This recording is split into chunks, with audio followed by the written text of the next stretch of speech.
जिस घर को तुमने खून पसीना एक करके बनवाया है, तुम देखना एक दिन डंडा और कंडा के साथ घर से बेघर कर दिए जाओगे।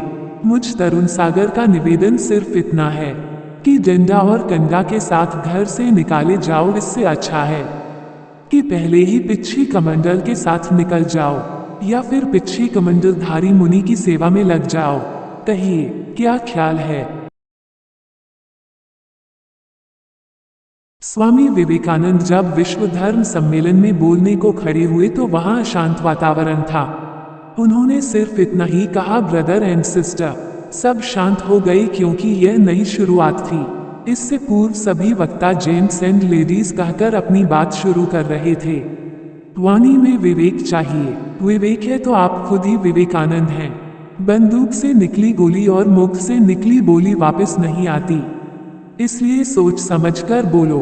अपनी कद्र कराना चाहते हो तो अपनी वाणी की कद्र करना सीखो।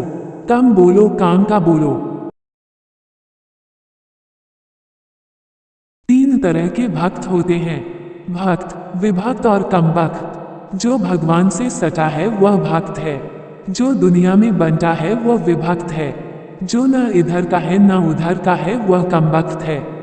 श्रद्धा की आंखें हों तो भक्त गुरु में भी भगवान के दर्शन कर लेता है, और ये आंखें ना हों तो सामने भगवान भी खड़े हों तब भी कोई लाभ नहीं होता। रावण के सामने राम और कंस के सामने कृष्ण खड़े थे, पर क्या हुआ? श्रद्धा गहरी हो तो प्रभु के द्वार नहीं जाना पड़ता है, अपितु प्रभु स्वयं चलकर तुम्हारे द्वार आते हैं। शबरी भगवान के द्वारे नहीं गई, भगवान को स्वयं चलकर शबरी के द्वारे आना पड़ा। आज रात्रि भोजन का त्याग और मंदिर जाने का संकल्प लेना ही पर्याप्त नहीं है। बच्चों को ये भी संकल्प लेना चाहिए कि वे अपने जीवन में माँ बाप को कभी वृद्धाश्रम नहीं भेजेंगे। बैल बूढ़ा हुआ, आपने उसे कसाईखाने भेज दिया। माँ बाप बूढ़े हुए तो आपने उन्हें वृद्धाश्रम भेज दिया। दोनों में फर्क क्या हुआ है? मन को कमजोर मत करो, हिम्मत मत हारो। शरीर कमजोर हो और मन मजबूत हो तो काम चल जाएगा, लेकिन मन कमजोर हो और शरीर मजबूत हो तो काम नहीं चलेगा। जिंदगी में चुनौतियां तो मिलेंगी।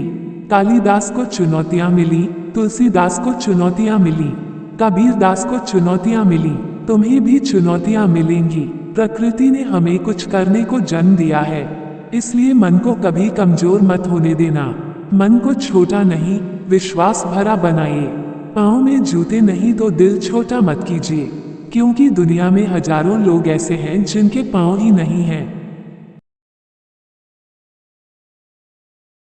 बच्चों को जंगल के पौधे की तरह बनाएं, घर के गमले की तरह नहीं, ताकि कोई उन्हें पानी न भी दे तब भी वे अपने बलबूते फल फूल सकें। बच्चे सिखाने से नहीं सीखते, वे दिखाने से सीखते हैं। घड़ी और कैलेंडर की गुलामी से अपने को मुक्त कर लेने वाले बच्चे ही अपने जीवन में सफल होते हैं। सफलता के लिए जीवन में लाइन ऑफ कंट्रोल जरूरी है।